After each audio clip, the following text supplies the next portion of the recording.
My name is Katerina Jugati, and I played Ariadne in London's Burning.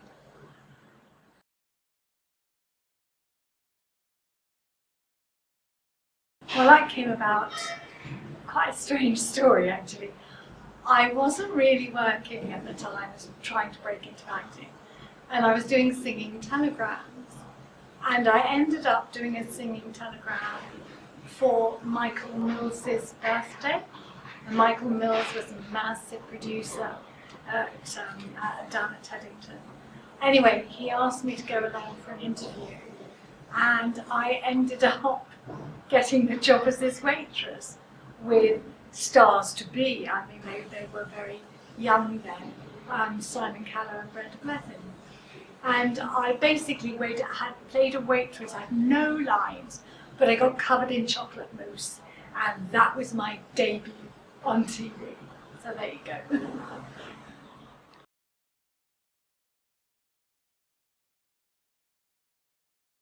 Well, it was quite odd because it was obviously a role they had not expected to need an actress for, because there's lots of little roles where you just use a walk-on. But then they realised that there were lines, and she came back in the next episode. So I was actually with an actors cooperative at the time, and they wanted a Greek actress. I'm Cypriot. And so I went along for an interview. I really can't remember who interviewed me, but I was with another actress, and we both interviewed at the same time, which actually was really unusual. And so we both read. She read for us, and then I read.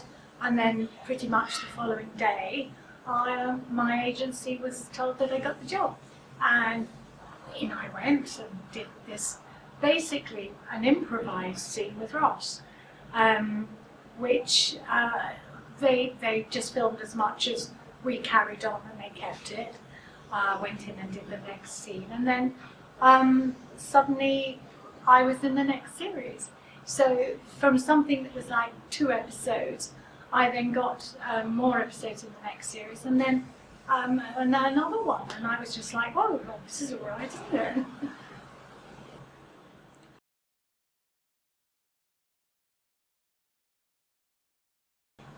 Well, he was very supportive. I mean, he was quite aware that I wasn't very experienced. And there were a couple of times when, he'd sort of say, well, make sure you leave a bit of a gap for that, just like you did earlier. Or maybe, there were times when I kind of wanted to change the script a little bit. And being a newbie, not the dumb thing to go treading on anyone's toes when I change the script. But he was very supportive about that, because I'd run it by him first. And if he liked what I sort of rejigged, then he'd sort of say, go on, let's do that. Which is really very generous of him, actually. And the only way I could get that past the team, as it were. So that was good. And yeah, he was very easy to work with. We did once, I remember we did one scene in the church where we both, weirdly enough, been christened. There's like one major Greek Cypriot church in London, in Euston, and we were shooting a scene there, and we both went, oh, return to the scene of the crime, as it were. Anyway, we shot in there, and the thing I remember about that was that because I wasn't that used to TV, I'd forgotten to notice where the camera was. As we shot the whole scene, nobody told me this till afterwards, shot the back of my head through the whole scene, and everyone just burst out laughing when we finished the scene, and I couldn't understand why. So they were not averse to a joke or two on the crew, yeah.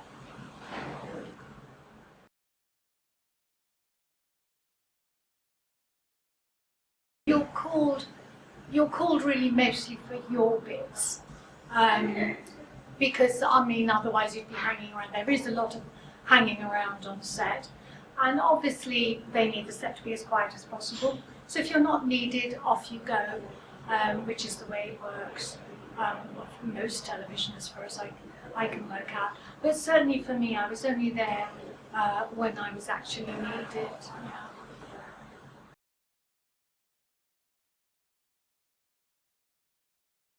Wise, it was fab because I went to Cyprus to film, and that was the first time I'd ever been.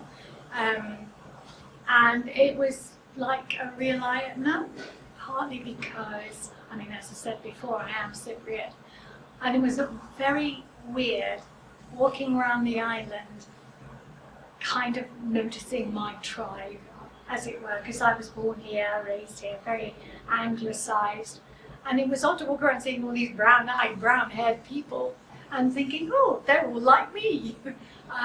So that was quite an eye-opener.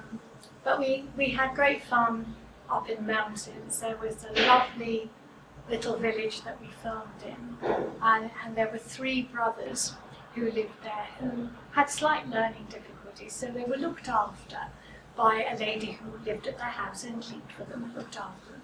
And every day they would sit in a cafe outside playing taban, which is tabli, sorry. Taban is a dish, tabli, which is a game that most people play.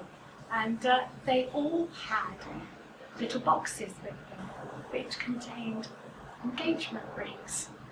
And they proposed to just about every visitor, a lady visitor, who went to the village. And one of them proposed to me. It was outrageous. And he sat there with his little box and presented me with an engagement ring and asked me if I would marry him. Well, I thought to myself, well, I don't want to insult the poor chap, but obviously I didn't want to marry him. I didn't know him. So because I was married in the script, I actually had a very ornate wedding ring on. So I looked at him and pointed out my ring and said, I'm really sorry, darling, but I'm already married, in Greek, of course. So that was fun. Yeah. But I did end up getting sunstroke on that shoot because I had to run up a hill several times while they shot it. And the following day I felt so weird. And I didn't know what it was. One of the makeup ladies said, oh, darling, she said you've had sunstroke. So that wasn't the best bit of Cyprus.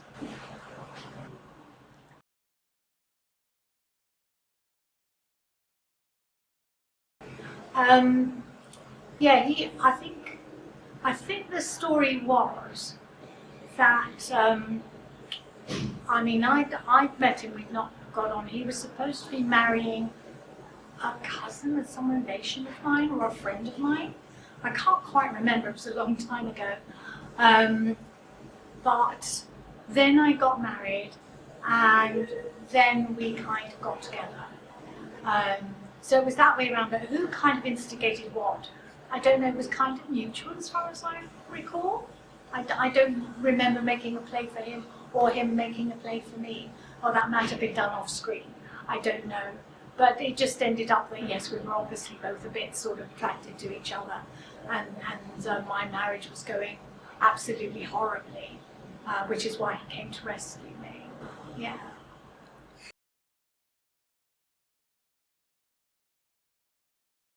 I don't know. I mean, apart from having a great time filming in Cyprus, I suppose, actually, to be honest, yes, there is, because we shot up in the hills in a bit of a ruin, and I was floating about in actually rather a nice frog.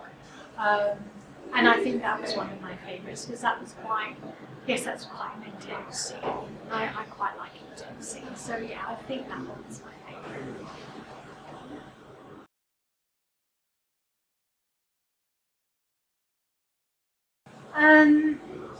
The inevitable pink lipstick.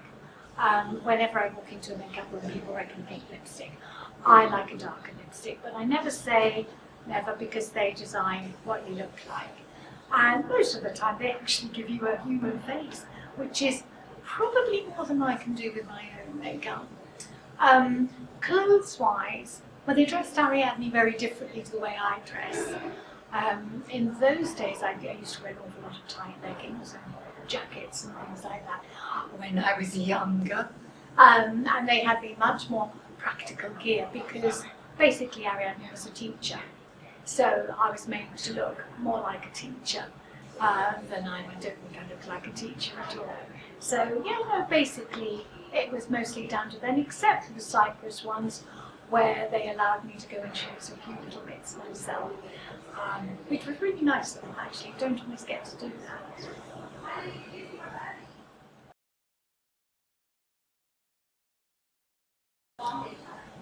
I wouldn't be brave enough to do my own, no. No, there was somebody else there. I had to watch so that I could get into the same position at the bottom of the stairs. But they very rarely actually allow actors to do their own stunts, unless they are professional stunt people, because it is actually extremely dangerous. And if you don't know how to fall, you can easily break something. So no, there was a stunt lady there to do that, and I was very grateful for that. But I'll tell you a funny story about that one. Jimmy, who played my godfather, he runs, or ran, I don't know if he still does, a restaurant up in North London. And apparently, some of his customers used to come in and accuse him of killing Ariadne, pushing her down the stairs on purpose. So he got a lot of flack for that, and really it was an accident. It was an accident.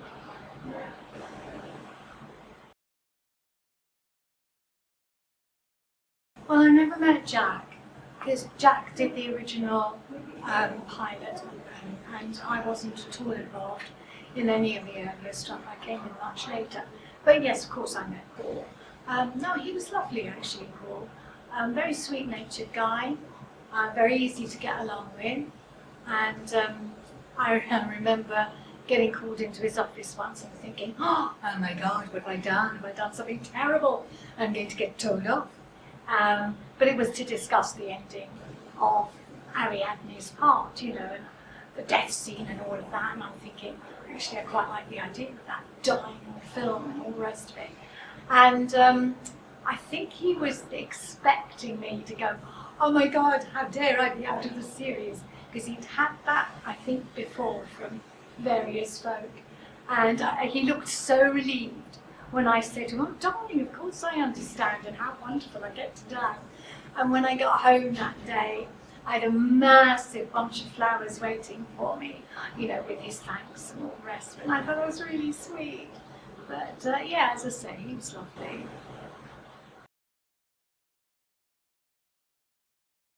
I think I've given most of the anecdotes. I can't remember. Oh yes, I do remember one when I was getting married, and that big wedding scene. And I was all sort of topped up in this massive great gown with a, and I was just walking around thinking, oh, it's rather fun, this, isn't it? Because I'd never done that.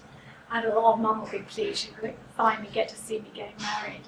Anyway, I was floating into the green room, into the canteen at lunchtime, and suddenly this gust of wind came up behind me, blew my veil up, and it got stuck on a pipe that was above the doorway. So there I was, in all my finery, stuck there, unable to move, because I thought, if I walk forward, I'm going to rip this veil. I am not going to be a well-loved human being after that. Thankfully, someone came to my rescue, I can't remember who it was, and untangled the veil and let me in. But that ruined my entrance, it really did.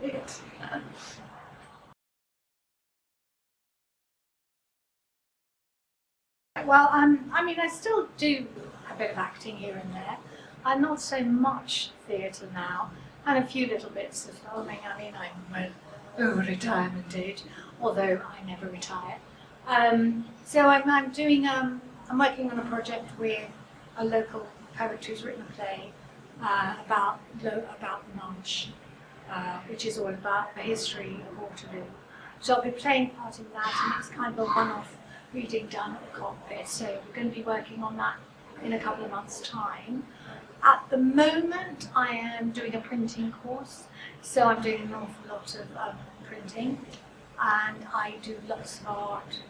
I have illustrated and written a children's book, which I'm trying to get published, but I shall work on that in the summer when I'm less busy. And basically, I keep myself amused by doing that. I like to be creative. I do creative writing course as well. And so I do a bit of acting, a bit of printing, a bit of writing, and a bit of art. And that's kind of what I do.